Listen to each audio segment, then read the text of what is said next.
All right. Well, I'm Sam Otten. I'm from the University of Missouri, and I'm just very happy to welcome people to this session. I think it's going to be a very exciting session. So I'm going to introduce Dr. Cameron O'Neill Byerly. Cameron O'Neill Byerly.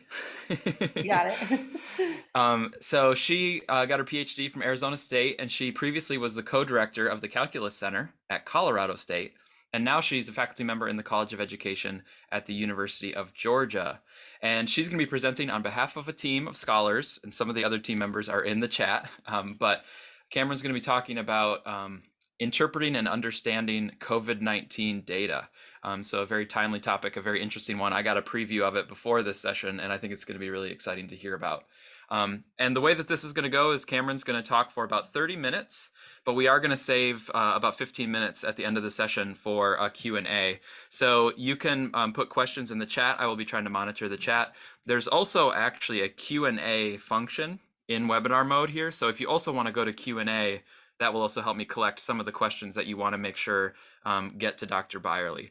So you can do those, and we will also kind of field those in those last 15 minutes. But first, let's just hear the study and the work that they've done. So I will turn it over to Dr. Byerly.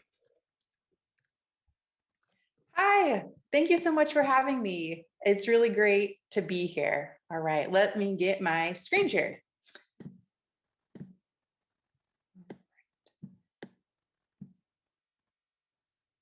All right.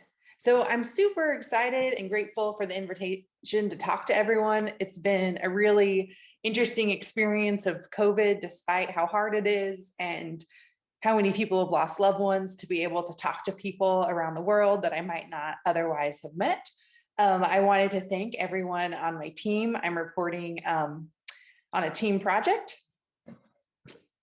And Cerny, Hunk Young, and Kevin are already here, and some of the other team members might join a little bit later and can help answer questions in the chat. And I also want to thank the National Science Foundation, who gave us a rapid grant to help study how people are interpreting COVID-19 data. So in my talk today, I wanted to talk a little bit about the initial March 2020 motivations that started our project and the current motivations we have for doing our work. We are going to talk about two main areas of citizens thinking. One, how citizens are making comparisons of relative size and how we're supporting their ability to compare the relative severity of COVID-19 to other life experiences. And we're also going to talk about how citizens interpret differently scaled graphs and how to support their understanding of graphs. So when the pandemic started for me, I was actually on spring break, and I was with my mother-in-law and father-in-law, and we were all watching the news together.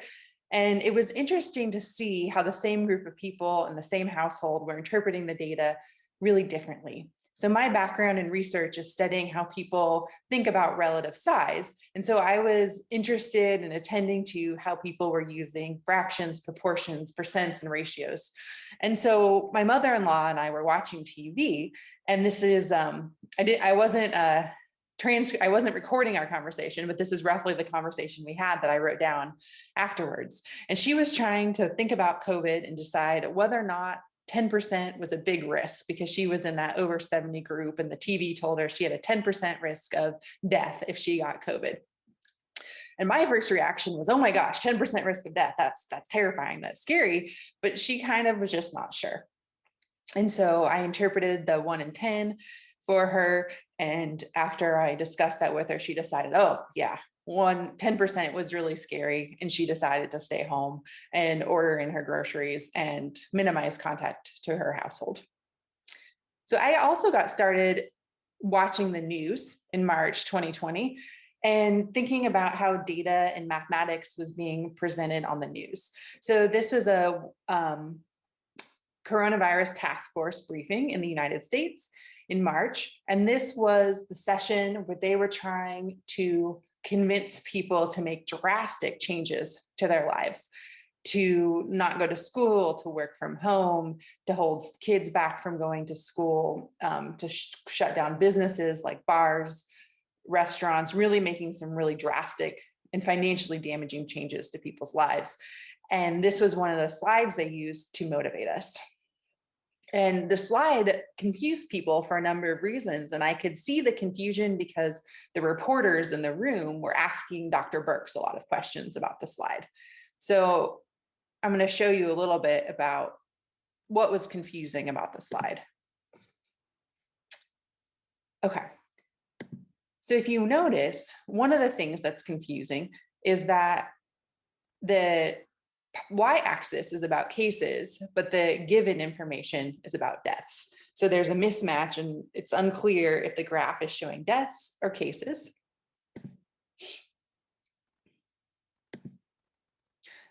Another thing that's tricky about this graph is that these deaths are probably in the mind of Dr. Birx were the areas under the curves, but they look like they are the height of the curve in this graph. So the way the labels are positioned make it look like it's the height, and so that somehow that height is the maximum deaths. Another thing that's confusing is that 2 million is about 9 times as large as 240,000, but nothing about the scale looks like that. It actually looks like the height of one graph is about 3 times as large as the height of the other graph.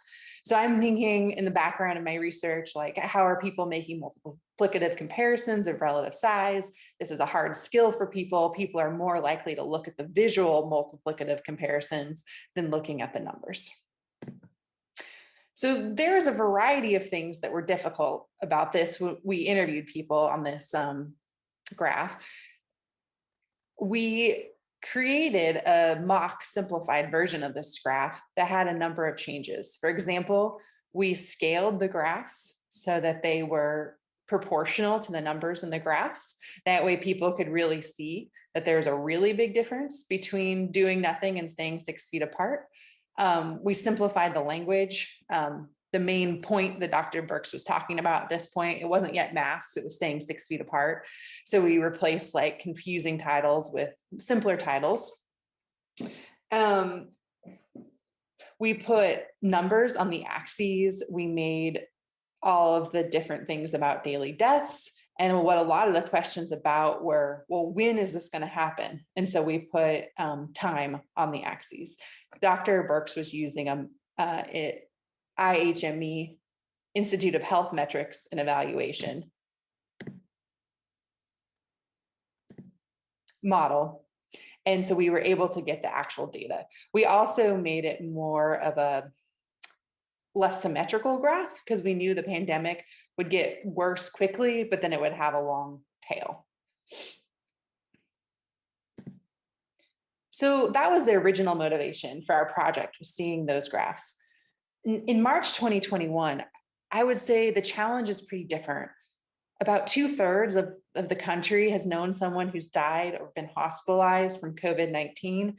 I know a number of people who've either been hospitalized or died of COVID-19. And so we're not as much trying to convince people that it's serious or more serious than the flu. But what scientists and doctors are currently trying to talk to people about is the vaccine. And so right now in the United States, there's a pretty good chunk of people, about 30%, who are hesitant to get a vaccine. Either they're thinking about it or they're unsure. This is from the Pew Research Center. And if you look into, okay, in this 30% of people currently, why are they hesitant to get a vaccine? One of the major reasons is concerns about side effects. And when I'm trying to think about the media and what's put out there, I actually have a lot of empathy for the people who are concerned about side effects. And I can see like how my mathematical analysis of the side effects is really allowing my concern for them to go down. But if I wasn't making comparisons of relative size and thinking about the incidence of side effects, the news could be really scary. So kind of let's look at the news and think about, well, why are there so many people who are concerned about the side effects and the development of the vaccine? So one of the things that's frequent in the news and on the CDC website is that if you get the vaccine, you can have a severe allergic reaction, you can need to be hospitalized, you can need an EpiPen. Now, it does say that it's rare and doesn't occur very often, But if you think about this slide from the CDC, from the perspective of a younger person, well, the CDC is also telling them that dying from COVID is rare. So they've got this rare anaphylactic shock from getting a vaccine. They've got a rare chance of death. They're not necessarily comparing how rare, because those are both small percentages. They're just thinking, well, why would I go do this thing if COVID's not probably going to kill me and this could give me anaphylactic shock? Another thing that's scaring a lot of people is lots of reports in death after a COVID vaccine in the media. And so there's something called the Vaccine Adverse Events Reporting System. And there right now are a large number of reports of deaths. So if you look at it right now, they've received 1,913 reports of death after the COVID-19 vaccine. Well, let's think about how people normally think about what's scary in life. So suppose you went to a restaurant, and suppose after you went to that restaurant, say the next day, you threw up and you felt really sick. Well, a lot of people are going to think about what happened first, what happened second, and they're going to think, well, you can't prove that the throwing up the next day was due to that restaurant. Maybe it was something else, but it's enough of a connection, that temporal, what happened after something else, that they are going to probably not go back to that restaurant. We do that, we learn that way all the time in our life. You know, we touch the, I had a teapot, and when I would grab it without a hot pad, it would hurt, and it would hurt after I touched the teapot. So I decided, okay, I'm not going to do that anymore. So if you actually think about the mathematics of interpreting the statement and how complicated it is, you have to think, okay, millions of people are getting the COVID vaccine. Out of those millions of people, even if the COVID vaccine is as benign as like a sugar cube, some people just by random chance are going to die. How many would by random chance die if the COVID vaccine had no negative impact? What percentage of those people would it be? And you'd have to compare it to the 1,913. And actually that ends up being really hard statistics. So I think this type of information ends up being really scary for people. There's headlines almost every day about the vaccine. Should you be concerned about blood clots, bleeding in the vaccine? You kind of take a look at it. There's some really terrifying information in here about bleeding or abnormalities, low platelet counts. And so it's still the same background mathematical information. Is this happening more than normal? Because if it's not, then maybe this is just due to random chance and those people would have had those issues anyway. All right. So that's our current motivation of the project, is just a realization of how mathematically complicated it is to make sense of the news on the vaccine and still possibly want to go and get that vaccine. All right, so I'm going to give you a little bit of an overview of our project and what we're doing based on those motivations. So the team that we have here today applied for a National Science Foundation Rapid Grant. And what we wanted to do is look at how people are understanding the media data. And we wanted to see what sorts of mathematical understandings are helpful and productive for understanding media data. And those would be the types of mathematical understandings we'd want to promote in future conversations. So we're getting a lot of our ideas about how people might understand the media based on prior research, some of it which I'll share with you in a little bit. And so after we build models of how people are understanding media data, we want to create new representations that better support people, given what they know, with understanding the COVID data in a way that allows them to make informed decisions for themselves. So in our first phase, when we were trying to just understand and model how people were thinking about COVID data, we used our models of student thinking that we formed from prior research on how people understand graphs, percents, comparisons of relative size, and we just collected representations of COVID data that we thought would be interpreted differently by people with different meanings. We Zoomed with them in April and May 2020. And then we transcribed and coded their interviews using models of mathematical thinking as guidance. And more of the details of this methodology are available in our a preprint of the paper we wrote that's on our website. I'll give you that link later.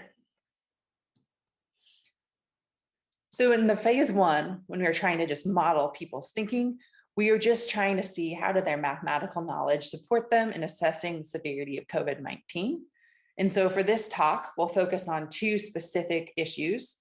How do citizens make comparisons of relative sizes of quantities related to COVID-19?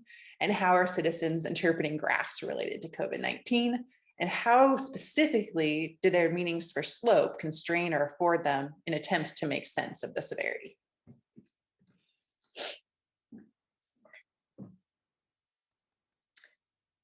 So we knew before we started that making comparisons of relative size is hard for a large representative sample of US 12th graders. So this is a NAEP item, National Assessment of Educational Progress, and it was comparing the relative size of two towns. And this was a really tricky item for a lot of people. And so our model of citizens was making multiplicative comparisons of relative size isn't going to be something that's trivial for people to do.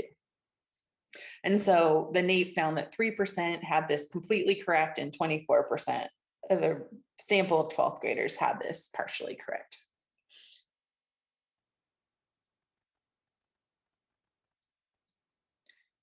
We also had some information about high school or how high school mathematics teachers made comparisons of relative size.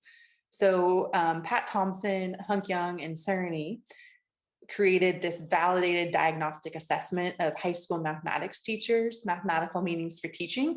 And so going into this COVID project, we had some models of how teachers were teaching mathematical ideas that we expected to see out in that general population. So a couple of the items were about comparisons of relative size, and we gave this to a sample of people in the United States and Korea. And so I see this item as about relative size because I'm thinking about the size of a gallon, the size of a liter. I know a gallon is larger than a liter. So if I think about the number of gallons that could fit into a container, I see the number of gallons that could fit into a container would be smaller than the number of liters. And so this was a really difficult item in both the Korea and the United States. The Korean teachers were a pretty representative sample of 4th and 5th year Korean teachers, and a large percentage of them didn't answer this correctly. You can see in the Korean version, they were given the conversion factor. So it wasn't, we weren't expecting Koreans to know about gallons from the United States. And so when we were looking and thinking about this prior research, we're like, there's a lot of comparisons of relative size and this COVID information comparing COVID risk to everyday risk to driving to flu. I wonder how citizens are able to do that, given that it's hard for really highly educated teachers. And these Korean teachers were actually wildly successful in most of the other items. This just happened to be one really particularly difficult item for them.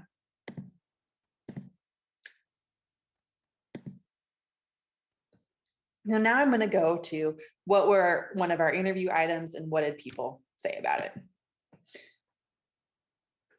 So I'll give you a second to read one of the items that we asked people on Zoom.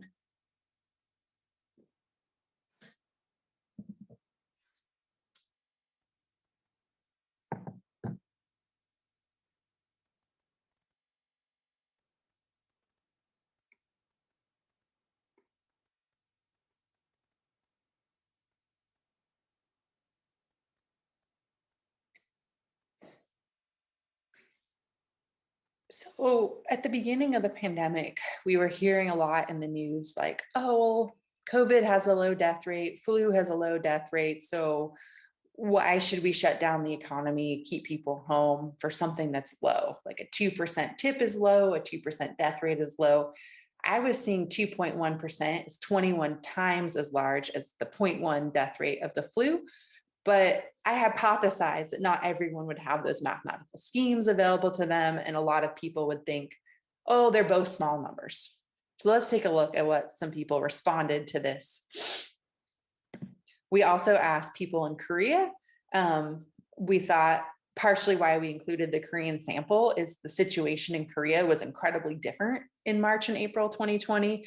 And we wanted perspectives that were more diverse from multiple situations so that we wouldn't just end up getting a sample of everyone who was experiencing the same thing.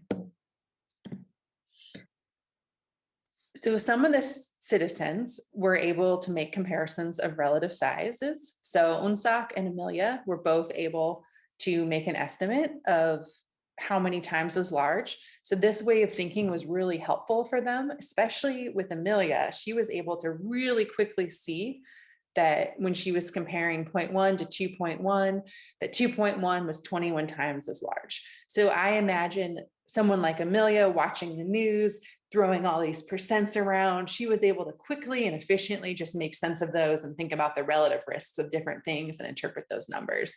So I would say promoting thinking like Amelia's would be a really good goal for math and science education.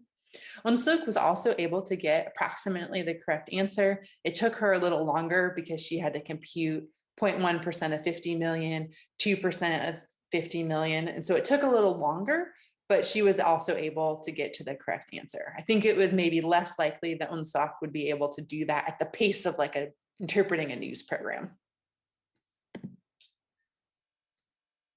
Katie was another person that we interviewed.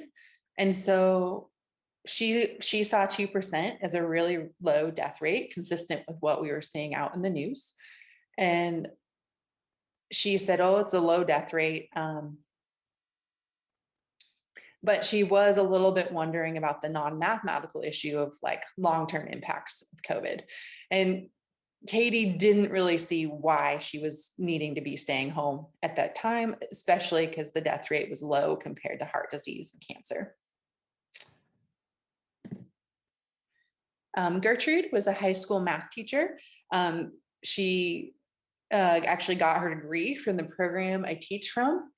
And she had a really, really hard time comparing 0.1 and 2.1. She was really good at logarithms. She was really passed a lot of really hard math classes at the University of Georgia. And so I see her as like a mathematically sophisticated individual who still really struggled to make these comparisons of relative size. And so she did not like that she didn't know how to do this. And she ended up with an answer of about 200%. I tried to give her a little bit of support by talking about how 0.1 is 1/10%. So 0.1 fits into 1% 10 times. And that 1% is 10 times as large as 0.1%. So I was trying to give her a hint to see if she could make the comparison. And that wasn't enough to help her. And so when we're thinking about citizens out there in the world interpreting all these percents in the news, I think it's important to remember that someone who's successful in abstract algebra, real analysis at a top university isn't necessarily going to be able to take all these percents in and make comparisons of relative size. Mike was someone we interviewed. He was a doctor. He was working with COVID patients. We learned a lot from Mike about what was happening in the COVID ERs and ICUs at that time. But he was not happy when we asked him to compare the relative size of 2.1 and 0.1. And so he was joking around, but he was joking that he revoked his consent and that he no longer wanted to participate in the interview. And he was actually able to get to the right answer. But this caused him a lot of stress. I think it would be super helpful in math classes for future doctors just to help them practice. I feel really confident that if making comparisons of relative size had been emphasized in Mike's education, he would have been able to do it, but it certainly wasn't emphasized in his medical education to make comparisons of relative size, because he was really good at explaining a lot of other complex topics, but hadn't practiced comparing 2.1 to 0.1. So overall, when you look at the responses to flu versus COVID rates, about half of the people were able to make an approximately correct multiplicative comparison, and about half of the people made an incorrect multiplicative comparison. So one of the things we learned is that lots of people who weren't able to make those comparisons decided that COVID was more severe from the flu. But they had all sorts of other reasons that weren't mathematical for deciding that. So some of the people who didn't have a correct multiplicative comparison, they would say things like, well, I don't know how to compare 2.1 to 0.1, but Dr. Fauci said COVID is worse than the flu and he seems smart, so I'm going to trust him. Or, well, I don't know how to compare these numbers, but my business shut down. My business really cares about profits. I doubt they would have shut it down if this wasn't serious, so it's probably serious. Or COVID-19, we don't have known treatments, we don't have vaccines, and so COVID-19 must be more severe. Now, the person who made the correct multiplicative comparison, but thought flu was more severe, thought that the scientists incorrectly estimated the infection fatality rates. So they said, I know how to compare 2.1 and 0.1, but I just don't believe that those numbers are real. So people's beliefs played a large part of this.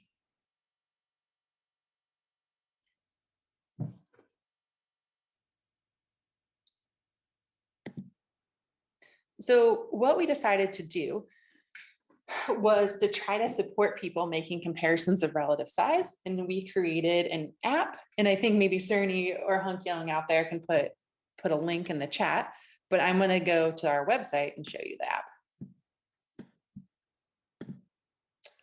Oh my gosh, I have so many conference tabs open. Let's see, share screen. All right, so this is covidtaser.com. And I'm going to go to the COVID-19 comparison. All right, so let's make this a little bigger. We wanted to have people being able to compare their risks of COVID to other daily risks in life. So one of the things I heard a lot was, well, COVID is just as dangerous as driving. So I was curious about that. So I am 36 years old. I'm actually going to take off my risk of hospitalization because it makes it hard to see everything else.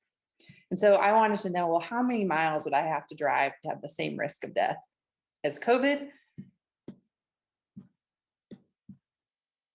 And so for me, I have to drive about 70,000 miles to have a similar risk of death. Now, I also wanted to think about the COVID vaccine. So yeah, there are scary things in the news. I'm actually going to get my second shot on Monday. I could have an allergic reaction to it. So I wanted to think about the relative risk of COVID and the vaccine, because I'm not getting the vaccine for fun. I'm getting the vaccine to stop something else that I think is worse from happening. So I'm able to see that my personal risk of death from COVID is about 350 times as bad. Yeah, I divided those numbers as my chance of having anaphylactic shock and needing to be hospitalized and supervised with epinephrine afterwards. So when I'm thinking about getting my vaccine, I feel very confident in doing it. I'm actually driving 3.5 hours on Monday to get my second shot because I'm so excited about it. It's not that I see my vaccine experience as risk-free. I think the side effects are possible, but I see COVID as something that's so much more personally dangerous that I'm willing to really go out of my way to get my COVID vaccine. So we created this to help give people feedback. If you're an older person, like 75, we found some interesting things that for like a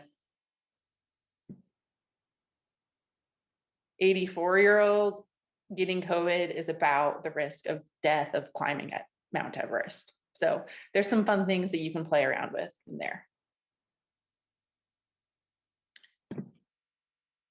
Okay. Sam, I'm so sorry. What time does this session end? I want to make sure We still have 15 minutes left, so Okay. if you want to take a few more minutes, you can, but we want to save some time for questions and discussion. Okay. I will go faster through the next part.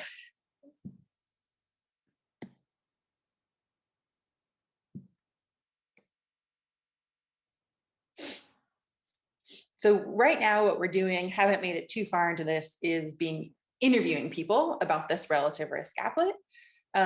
We ask people, how risky do you think COVID is to you personally, before we have them put their age into it. Most people think that their risk of COVID is actually much higher than the percent actually is. And so a lot of people are surprised by how low percent risk they are from COVID. I don't know, we don't fully know because we haven't talked to very many vaccine hesitant people about the app yet. We're still getting vaccine hesitant participants, but the one person I have talked to is vaccine hesitant. I think it was helpful for her to realize that everything in life has risks, so you have to compare the relative risks, but that's kind of an open question. So the other big thing that we're designing around is how people think about graph and slope. In that project Aspire, we did spend a bunch of time studying how people understand slope.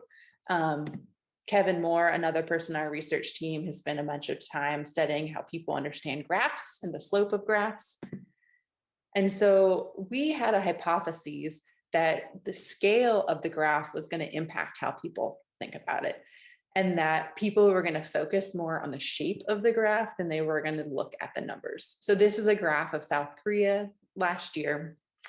And we hypothesized that people would look at this really steep part and think, oh my gosh, things are terrible in South Korea. And then we hypothesized that when we gave them this exact same graph of South Korea, but with a different scale, they would look at this graph and say, oh, things are great in South Korea, and that their interpretations of the graphs would be highly dependent on how visually steep the graph looked.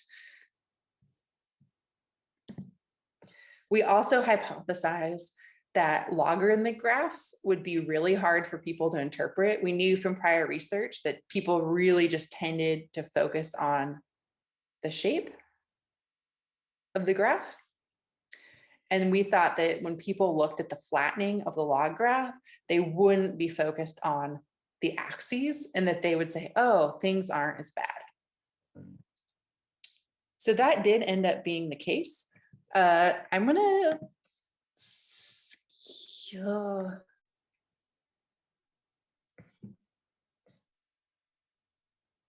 skip a few things because I want to show you the video Cerny made about thinking about logs and graphs.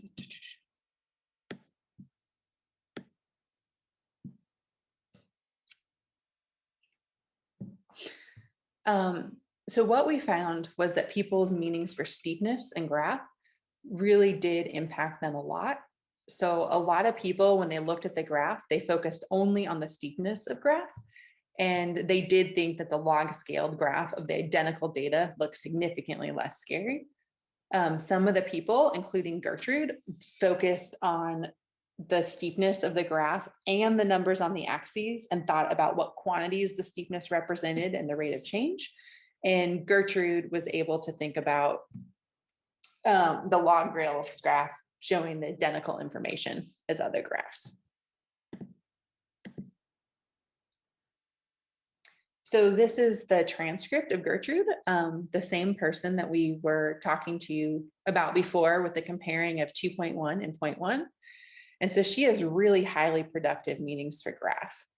So she was thinking about how long it takes to multiply by 10.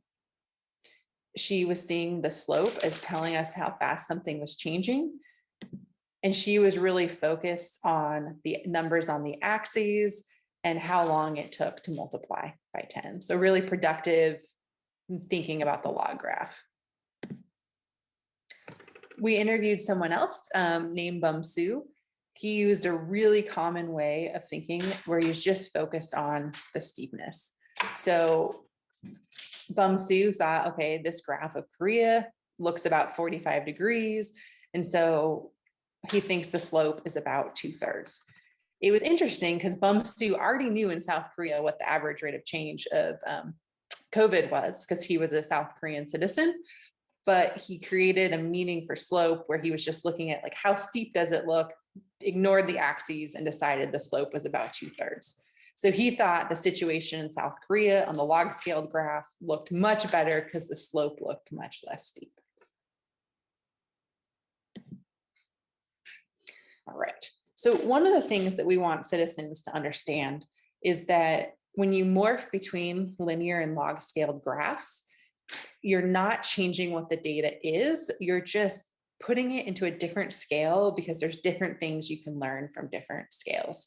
So we created an applet that smoothly morphs between logs and linear scales as you drag the slider. And then Cerny made a video to go with it. So I'm going to show you Cerny's video as our last activity for today.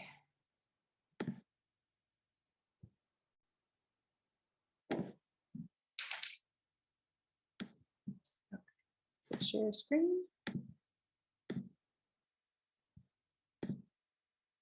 How to read log scale graphs and why we use them. A lot of COVID-19 data is shown on a graph with a log scale. This video will help you understand why log scale graphs are useful and how to interpret them. When and why are log scale graphs useful? Let's look at the daily COVID cases for both the United States and South Korea. On the linear scale graph, it is very hard to see the daily cases for South Korea because they are so small compared to the US's.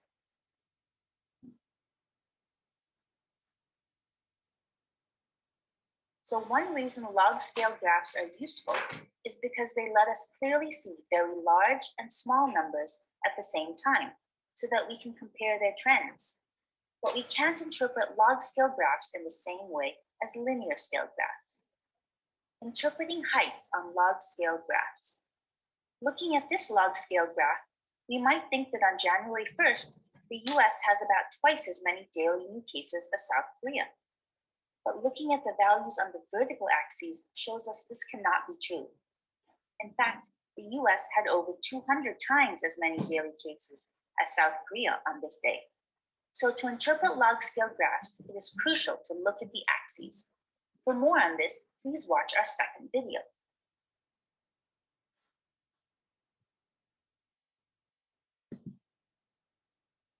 And then Cerny is currently working on the second video. The mathematical point of the second video is to help people interpret the steepness of the log graphs. And log graphs look like they have a straight constant steepness when the doubling time is constant. And so helping citizens understand to interpret steepness of log graphs is related to how long it takes to double versus what is the rate of change of the cases per day. Okay.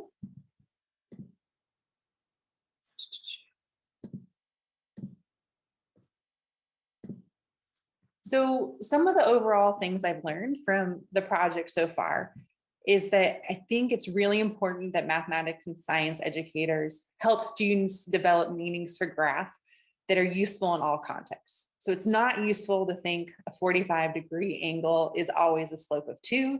It is really useful to think about what are the quantities on the graph, what do they mean, what is the scale of the axes. I also think that we're not just thinking about the next pandemic, but we should also be thinking about what we can do right now. And so I think that a lot of us, or all of us out in the audience, have a lot of experience as educators, and we have experiencing ways to design scientific knowledge in a way that people can make sense of. So right now, our big focus is helping people understand the relative risk of COVID-19 and the COVID vaccine. I think that's going to be kind of the biggest issue going forward for quite some time. We're interested in any feedback from anyone. My email address is up there, and I also have the COVID Taser website, and it has, gosh, sorry, I got a chat message that was funny just now. Their COVID Taser website link is right there. Be really curious to see what people think about this, if anyone else is thinking about how citizens are understanding COVID data right now. Thank you so much for having me. I really appreciate it.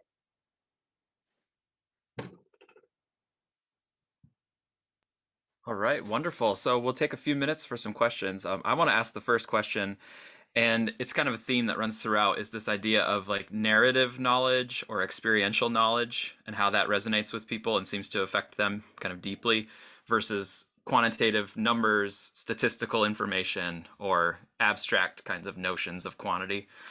And I even relate it, I kind of related it to a lot of the stuff that you're doing, like even the bathroom story with your, in-laws or whoever it was. even that was basically trying to take a quantity and put it into not just an experience of something you do often, like going to the bathroom, but also this narrative of like, imagine somebody goes to the bathroom and then at some point during the day it actually like kills them and they're dead in the bathroom. So that narrative now makes it like, whoa, like it gets people's attention, gets them thinking. And then of course later with the tools that you have, which is to take an abstract kind of quantitative number about the risk and trying to connect it to something that they have experience with. Like they can imagine almost the story of themselves driving and how dangerous that feels. So I wonder if you can just say a little bit more about, do you view, like as a project, are you kind of trying to take the quantities and that the sort of numerical statistical information, and are you trying to attach it to narrative knowledge, or are you trying to bring the narrative knowledge into the statistics so it infuses the statistics and quantities like with more meaning? So is it kind of like you're trying to bring border crossing both ways, or are you more like sort of like narrative is king, so let's just connect to the narrative? Yeah, so that's a good question. When designing the relative risk applet, we wanted people to be able to compare COVID to other things that they had some sort of image of. And so when people see, okay, 2% risk of death, 1% risk of death, 0.05% risk of death, I don't think those numbers have very much meaning. And so we included things like bull riding or skydiving or Everest, because those were things that had a similar risk profile to COVID, but you could kind of imagine them being scary, versus COVID is really hard to like feel it being scary. It's just like this invisible thing out in the world. So when I was going back to teach, so at University of Georgia, we have to teach in person. And I was trying to think, okay, is it ethical for my employer to say you have to teach in person? And it was known that I was definitely going to be exposed to COVID in my classroom, just because of the prevalence. There's about a 50% chance that I would be exposed in a month. And so I was like, okay, what else has the same risk of hospitalization if you get it? And it was bull riding for me, like riding a bull a few times. I was like, yeah, that feels like a lot for my boss to be asking me to potentially get a disease that's as risky as bull riding. And then I started to feel better about it over time as I'm starting to feel like more confident that my KN95 mask is going to help me. And feel a little bit better that even though there is COVID around me, I'm not going to probably get it. So I do think it was important to link it to things that seem scary, because the numbers really don't seem scary to people. I think that one of the reasons that it's not as important now to talk to people about COVID being dangerous is I think a large percentage of the population is actually pretty terrified of COVID right now, because they've seen someone hospitalized. Some of our Cerny's mother-in-law was hospitalized with COVID. So our research team went through that. She's been on oxygen for multiple months, carrying like an oxygen tank around her house. One of my students' moms just died of COVID. So I feel like people have those narrative stories of fear now that they didn't when Dr. Birx was presenting those slides. And so Right. I don't think that's a big issue right now with people being afraid of it. Mm-hmm. But for the vaccines now, it's kind of taking these same ideas and how can we use that to think about the vaccine risks? So like the lessons learned from those risks, can we bring that to the vaccine risks and also try to... Yeah. And they're thinking about narratively. It's like, it's this new thing. It's scary. Well, why do I want to do this scary thing? Like, think about what could happen. This is kind of a crazy story, but when I was in high school, someone told me that someone did LSD at our high school, acid. So it's a psychedelic drug. And that they thought they were an orange for 1 year after they did LSD. And I was like, oh, I would never do LSD. Just the remote chance I would think I could be an orange was so terrifying. That story just stuck in my head. And I'm like, no, say no to drugs. I can't do it. But that story was really what scared me out, to just be like, no, I can't do psychedelic drugs. Not that I was strongly considering it. If we can do this in like 30 seconds or a minute, I want to slip in one more kind of combo question. So Alex Talar asked about sort of if you think some of this thinking will be implemented in schools or in the education system. And Regina McCurdy asked, in what ways are you kind of reaching out to media? So maybe just quickly, if you comment on the efforts that you have or that you envision in trying to sort of get this out to schools or get it out to media outlets to improve their representations. Or Yeah, so we wrote into the grant money for media consultants. And so we think that the only way this project is useful is if we get these things more published. So for example, the relative risk app, once we really feel like it's good, we want to have the Everest Health Risk Calculator linked to our app, or the Johns Hopkins Risk Calculator linked to our app. Because right now, the Johns Hopkins Risk Calculator, it spits out like pretty unintelligible information that's hard to contextualize. There's someone at UGA who writes about COVID for Forbes. And so we're hoping he'll write an article in Forbes about it. And we're going to try to publish in more high profile journals. Right now, we've written about it in Journal of Mathematical Behavior. So hopefully that could get picked up by the media. We haven't done as much thinking about getting the information into schools, besides just ongoing work with our project team, working with pre-service teachers. Like Dr. Moore has a whole class helping pre-service teachers thinking about graphs productively. All right. Thank you so much. It's a wonderful session. Hopefully you get to read the chat later. I know some of your project members have been very active, but it just really shows a lot of engagement with these ideas. So thank you so much for sharing. Thank you so much, everyone. This was really great. Thank you, Cameron. We really appreciate it.